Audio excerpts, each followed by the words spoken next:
Don't fall. Not pressure.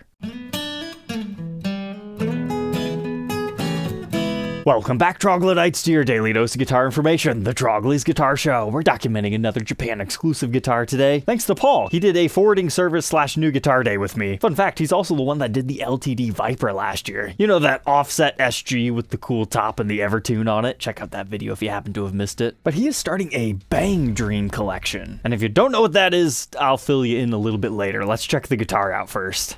Because it's not ESP this time, it's a Strandberg. I haven't actually documented one of these before. I had something similar with the Ichika Nito Ibanez signature, but I've heard better things about these Strandbergs. And so far, yeah, I like their packaging. They have these really nice cardboard inserts. It completely secures our gig bag here and reinforces it. Let's go ahead and see what we're working with here. Some sort of a blue headless tiny guitar, but oh my, I did not know to expect this on the neck. It's triangular in shape is the best way to put it. That is weird. Like, think ultra V shape. That's kind of what they've done here. Okay. Honestly, it's kind of comfortable. It fits your hand, but carves away in the areas that your thumb just kind of rests. That is very bizarre. Okay. But we have this interesting water blue finish on this one. It's a Strandberg like normal. We've got these slanted stainless steel frets, a special logo that we'll talk about, all a flat finish for the most part, but yet a high quality one. But now let's learn about what BanG Dream is. BanG Dream is an anime. Honestly, I've never seen it before, but it's about some characters and there's some guitar, so it's cool in my book. So you could also say it's similar to the Goryo Yuto signature Les Paul that we documented in this episode. It's a show that has guitars and then the manufacturers make the actual guitars so they can sell them in limited edition productions. And from what Paul was telling me, the voice actors of the show don't actually play the instruments during the initial recording, but later on, professional musicians actually teach the voice actors to play it, and then they go out on tour and play live concerts. So if you think that's kind of weird, just remember Death Clock is very similar, except Brendan Small can't play 5 or 6 different parts on stage because he can only be one guy at a time. But in my opinion, anything that influences people to want to play guitar is a good thing. You wouldn't be watching my show today if it wasn't for Guitar Hero influencing me to get into guitars. And BanG Dream has had a lot of them. Many within the ESP family of brands, like there's kind of a weird Explorer and a Stratocaster, but there's also a bass. And then we've got the Strandberg. So this one is based off the character Locke. She's got blue hair. That's probably why we got the blue quilty looking top. She's kind of shy in the show, but she can really rock out when she needs to. So that's a quick crash course to help you understand the backstory of this one, but the rest of our review today will just be how it is as a guitar. We've already got my first impressions, but let's check out this gig bag real quick. Being a headless design, it doesn't have to be too big, makes it easy to travel with. It's got Strandberg's logo here in kind of like a neon yellowish green color. Looks like we got a pretty sizable pouch here if you need like some learning books in here. And hey, this is pretty cool. They actually give you case candy. That might be one way you could use it. Or maybe it's a hat for your guitar so you don't poke yourself on the strings. Or it might be a string mute. All of them are applicable. Looks like we got our truss rod tool and Allen key adjustments. Some sort of a multi-tool. You know what? I give Strandberg props. They actually give you instructions. A lot of multi-tools, they say, figure it out yourself. But then a lot of people don't realize that this hook thing is actually a string action gauge. Some other tags and kind of a COA looking thing. Then at first I thought they put some plumbing in the case, but no, I believe this will be some sort of a poster.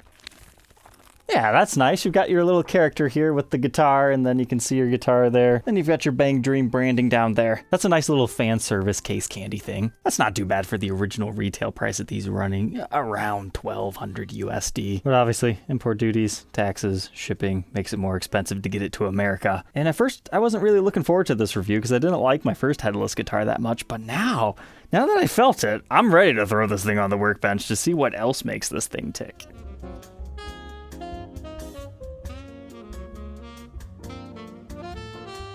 Yep, this thing is miles above what Ibanez offered. No headaches on this one.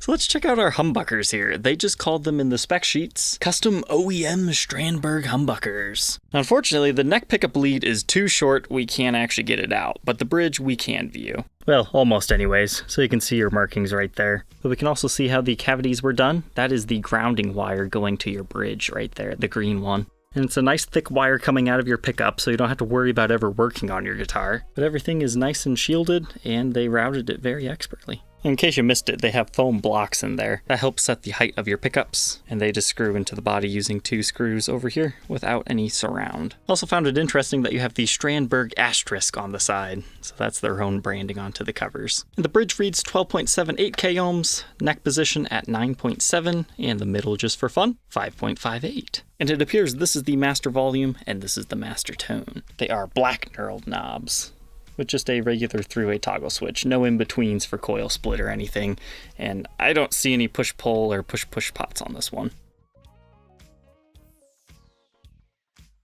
Now let's talk about this bridge. It's not 100 million pieces that are going to break on you when you try to adjust it. It's actually rather ingenious how they did it. So the bridge secures by using 3 screws. They look like that. And here's what the entire system looks like. It is all on a plate, essentially, but it's all connected. So the way you string this up is this is like your tailpiece. You put the strings in through here, and then you pull it taut, and then they are in the system. So this acts as the tailpiece as well as the tuners, and then these are your saddles. You can adjust your intonation using these screws to slide them up and down. And the string goes all the way up the neck as per usual to our headstock. So this is just kind of like a modified lock nut system. It locks it into place, but rather than being a traditional lock nut, it really just serves as like the ending point of your strings, kind of like a second tailpiece in a way, or like the same way traditional tuners hold onto your strings. Because the way you actually tune this is these things move. If you're trying to go up to pitch, you move it this way. If you're trying to loosen it, you go here. And if you think, hey, isn't it kind of hard to get to all of those? That's why you've got your multi-tool over here. It actually fits in to the hexagonal shape that they've got going on here. And that makes it really easy to turn. And they even give you a magnet with a sticky back, so you can put it on your guitar somewhere, like underneath your tailpiece, or on the side or back of your headstock, so you always have it. But then this little piece is actually inlaid into the body, so it looks like that's all they route out. This portion's actually flush. It's not routed into the body. And looking from the edge, this does indeed have a maple top, but it looks like they put some sort of a maple veneer over it. It doesn't have like hardly any chatoyant effect to it. Like, don't expect this to be a big, beautiful, moving quilt top. I mean, you essentially just have maybe a little bit in the center, like these lines right here. They kind of dance a little bit in select lighting situations. So if you're expecting this to be crazy quilt top, you're probably going to be disappointed, but it does look nice. Just manage your expectations. Then you've got your Strandberg Boden. That's the model name of these things. And apparently it's a alder body. I could not see that exposed anywhere, but it makes it nice and light. I only noticed a very tiny finish dip right here.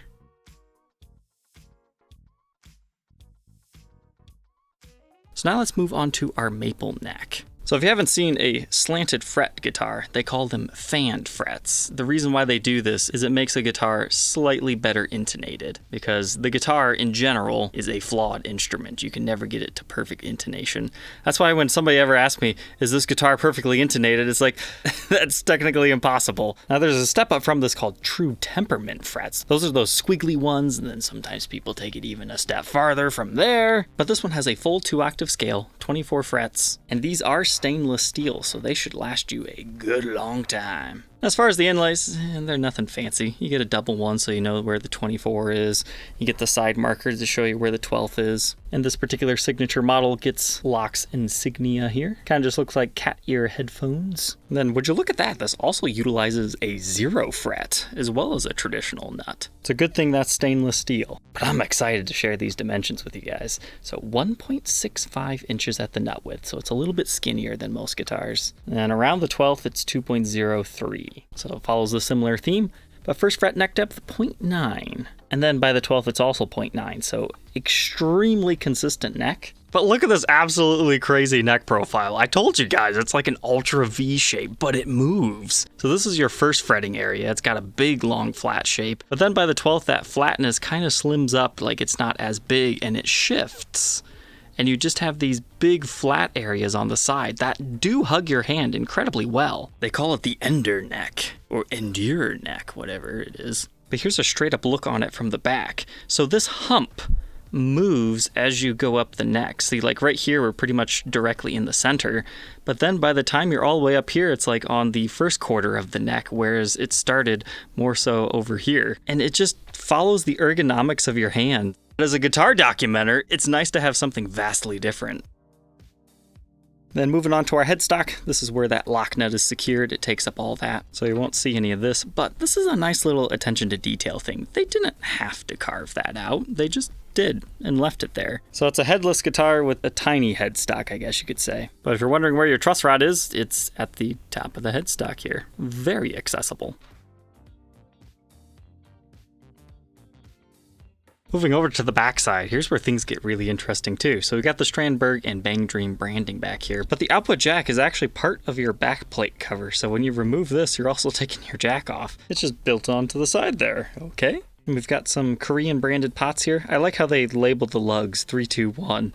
That way you know which one you're going to. But they are alpha branded, and then just a pretty basic switch right here, all beautifully shielded off. And here's where you can access your tuners from the back. You've got one strap button right here, and another up here on the horn, and a super fine cutaway right here so it hugs against your body. And they do slightly sculpt it just a little bit right here where the neck screws on. So pretty ergonomic shape overall.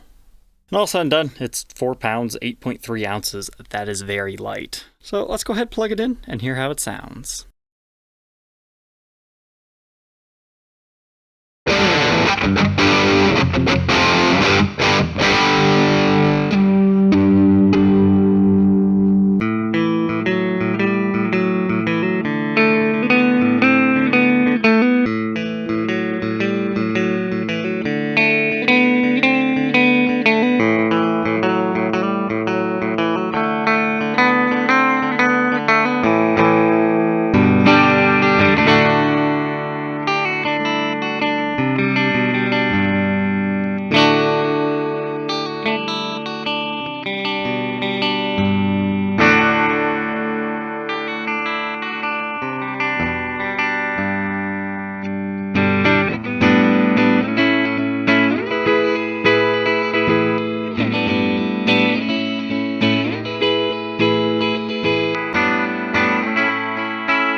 It's a very mid-rangey guitar is the best way to put it. So your neck pickup. I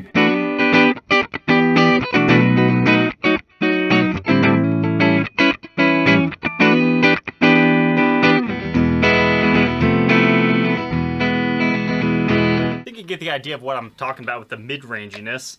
The humbucker, it's not like overly biting either.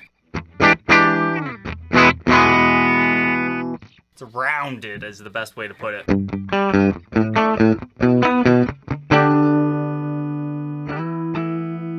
And the combination of the two.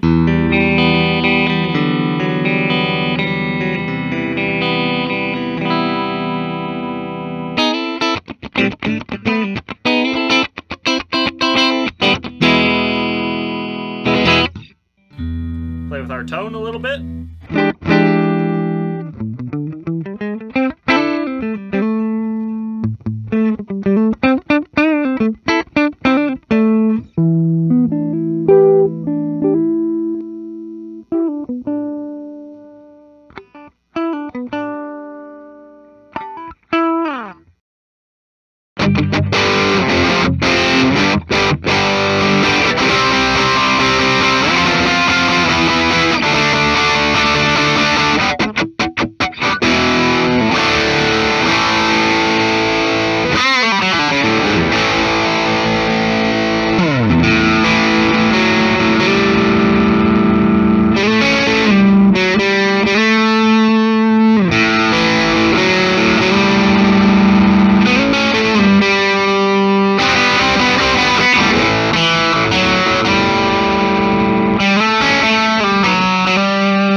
Now that we know all about this signature Strandberg, what are my final thoughts on this thing? pleasantly surprised with what this thing can do. It's not like any guitar I've really played before. It takes a little bit to get used to the whole fanned fret situation, but it kind of makes you play differently and makes you experiment differently because sometimes you just hit the wrong fret than you're used to, if you're used to regular frets anyways. So it kind of helps break your habits in a good way. The neck, I don't know, standing and playing it, I didn't like it as much, but this is a great sitting down guitar.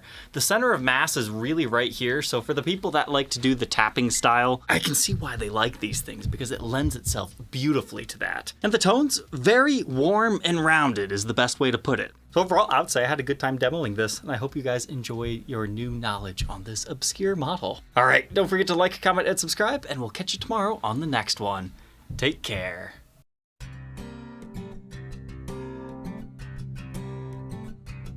If you enjoyed tonight's episode, consider subscribing. I post videos like this every day. And you might even enjoy this next one.